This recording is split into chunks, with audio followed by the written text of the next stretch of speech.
नमस्कार दोस्तों, Sunday special motivation video series में आपका स्वागत है।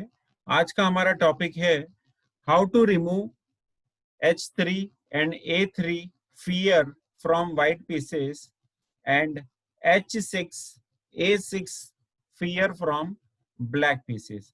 अब सबसे पहले मैं यहाँ पर आपको व्हाइट से बता रहा हूँ, जो कि है E4 D6 D4 night F6 NC3 G6। यहां पर व्हाइट ने खेला है नाइट F3 और बिशप G7। अब यहां पर नीड नहीं है तो भी व्हाइट यहां पर H3 खेलना चाह रहा है।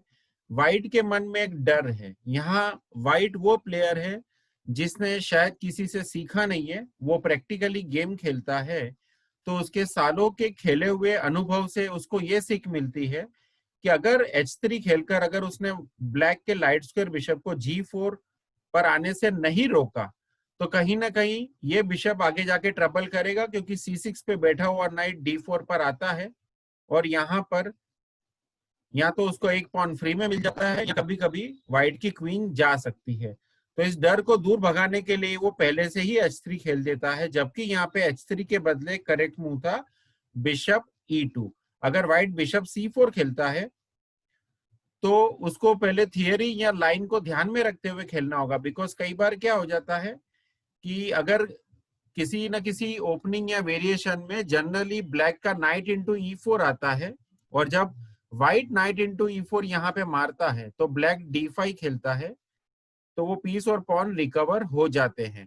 तो ये इसका फर्स्ट एग्जांपल था। अब हम इसका सेकंड एग्जांपल देखेंगे। यहाँ पे एक चीज और भी मैं कहना चाह रहा हूँ कि जनरली इन चीजों को ध्यान में रख के अब हम सेकंड एग्जांपल लेंगे E4 E5 नाइट F3 पे D6।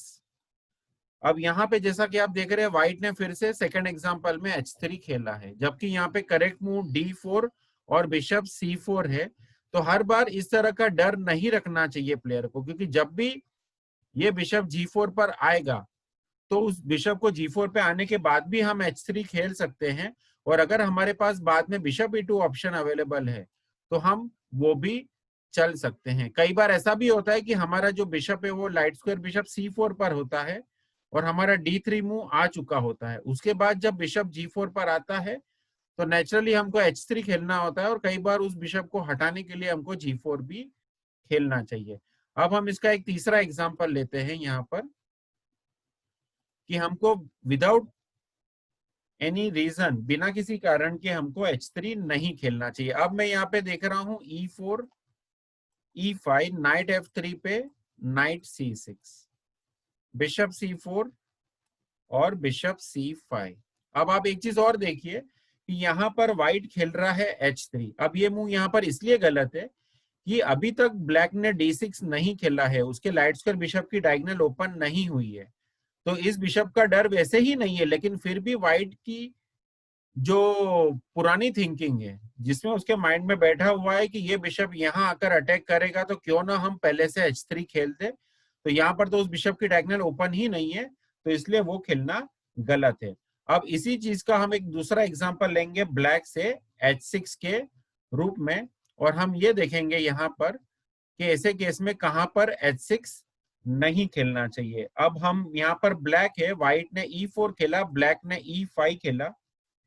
व्हाइट ने खेला है नाइट F3, ब्लैक ने खेला है नाइट C6, व्हाइट ने खेला है बिशप C4। तो अब यहाँ पर जनरली ब्लैक के पास करेक्ट मूव है बिशप C5 या नाइट F6।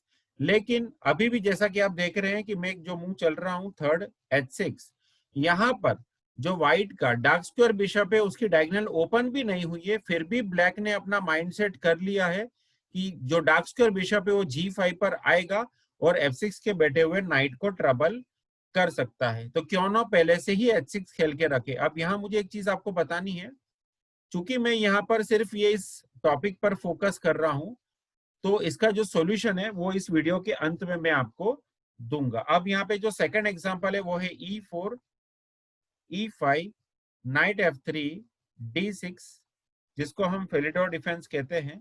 अब यहाँ पर व्हाइट को खेलना है बिशप C4, यहाँ पे वो D4 भी खेल सकता था। अगेन यहाँ पर ब्लैक खेलता है H6, तो यहाँ पर भी इस मूव की कोई जरूरत नहीं है। यहाँ पर जो दूसरे मूव्स है, जैसे चाहे तो आप बिशप E7 खेल सकते थे, ताकि उसका नाइट वैसे भी G5 पे पहले भी नहीं आ रहा था क्वीन की वजह से, और बिशप E7 के बाद तो और भी नहीं आएगा। तो ये ब्लैक से H6 का एग्जाम्पल था। अब हम वापस से नया एग्जाम्पल देखेंगे जिसमें मैं कलर चेंज कर रहा हूं। अब हम देखेंगे एग्जाम्पल A3 का, कि कब व्हाइट को A3 नहीं खेलना चाहिए और कब यहाँ पर उसको एक डर लगा रहता है कि जो ब्लैक का डार्क स्क्वायर बिशप है वो B4 पर आकर मुझे परेशान करेगा। तो उसका पहला एग्जाम्पल है D4, D5, night F3, E6। अब यहाँ पे व्हाइट खेल रहा है NC3, ब्लैक ने खेला है NF6। अब व्हाइट यहाँ पे पहले से ही A3 खेलना चाहता है। अगेन यहाँ पे थ्रेट वही है कि ये बिशप अगर यहाँ आ गया तो, और इस नाइट को ट्रबल कर दिया तो, बाद में ब्लैक का नाइट F6 आ गया तो यहाँ पे ये इस तरह के मूव्स नहीं आते हैं। हमको बस इतना ध्यान रखना है कि अगर हमने A3 खेला है तो उसके पीछे कोई वैलिड रीजन होना चाहिए।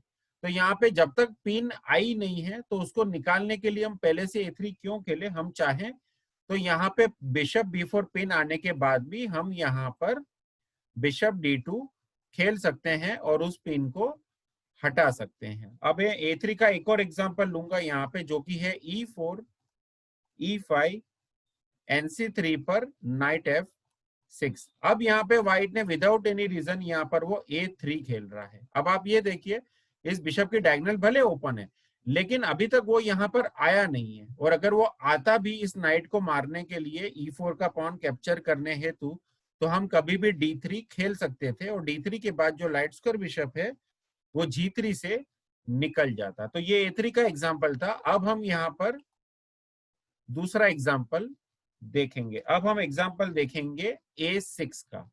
उसके लिए सबसे पहले मैं यहाँ पर पीसेस चेंज कर लूं।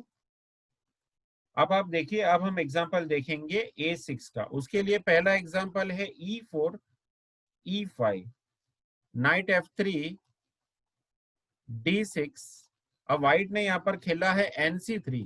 अब ब्लैक की बारी है। अब ब्लैक पहले से ही यहाँ पर A6 खेलना चाहता है। वो ये चाहता है कि जो लाइट स्क्वायर बिशप है ये यहाँ पर आए ही नहीं, और अगर ये यहाँ पर आएगा ही नहीं तो प्रॉब्लम क्रिएट होगी ही नहीं, क्योंकि जनरली ये बिशप यहाँ पे आके इस नाइट को पिन करना चाहता है क्योंकि पीछे किंग है।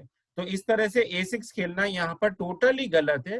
पिन जब आती है तो उसके बाद उसको हटाने के बारे में सोचा जाता है, ना कि उसके आने के पहले से हम प्रिकॉशनरी ये जो मूव्स हैं ये मूव्स हम खेले। अब इसी का हम एक लास्ट एग्जांपल लेंगे और उसके बाद मैं आपको ये बताऊंगा कि इसका सॉल्यूशन हम कैसे ढूंढ सकते हैं या इसका सॉल्यूशन क्या है। अगेन मैं यहाँ पे खेलूंगा D4 और D5।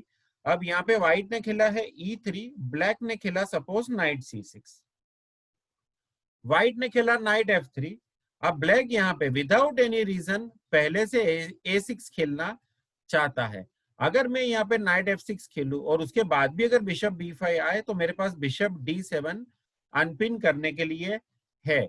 लेकिन पहले से A6 खेलना ये टेम्पो लूज होता है। इसमें जो सामने वाला प्लेयर है, चाहे वो व्हाइट हो कि ब्लैक हो, वो सेंटर में खेल के या एक्स्ट्रा पीसेस डेवलप करके टेम्पो गेन कर सकता है।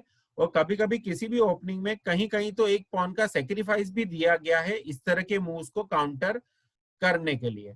अब सवाल ये उठता है कि इसका सॉल्यूशन क्या है। तो इसका सॉल्यूशन है, एक बुक है logical chess move by move, जिसके ऑथर है इरविंग चेरनेव। उन्होंने इस बुक में स्टार्टिंग से हर एक मूव के बारे में डिस्क्रिप्शन दिया है कि स्टार्टिंग में क्या खेलना चाहिए, ओपनिंग क्या होती है, पीसेस कैसे बाहर आते हैं, और उसके बाद उन्होंने डिटेल से H3, H6 और A3, A6 टॉपिक को कवर किया है। अब इस बुक की जानकारी में मेरे संडे मोटिवेशन सीरीज के जो मेरा 4th वीडियो था उसमें दे चुका हूं। अगर आप मेरा संडे स्पेशल मोटिवेशन सीरीज का 4th वीडियो देखेंगे तो उसमें मैंने आपको चेस की 33 बुक्स की जानकारी शेयर की है, बुक्स के नाम, ऑथर के नाम, और उस बुक्स का डिस्क्रिप्शन मैंने दिया है कि वो ओपनिंग की है, मिडिल गेम की है, एंड गेम की है, टैक्टिक्स की है और किस तरह की प्लानिंग की है। तो आपको यहाँ पर मेरी यही एडवाइस होगी कि विदाउट एनी रीजन इस तरह के मूव्स को आपको अवॉइड करना चाहिए और किसी भी तरह की पिन से डरना नहीं चाहिए, चेस में किसी भी ओपनिंग या थियरी में या इरेगुलर ओपनिंग में जब भी कोई पिन आती है तो उसका सॉल्यूशन हम निकाल सकते हैं, बजाय इसके कि हम इस तरह के ये जो इरेगुलर या डरने की वजह से हम इस तरह के मूव ना खेलें।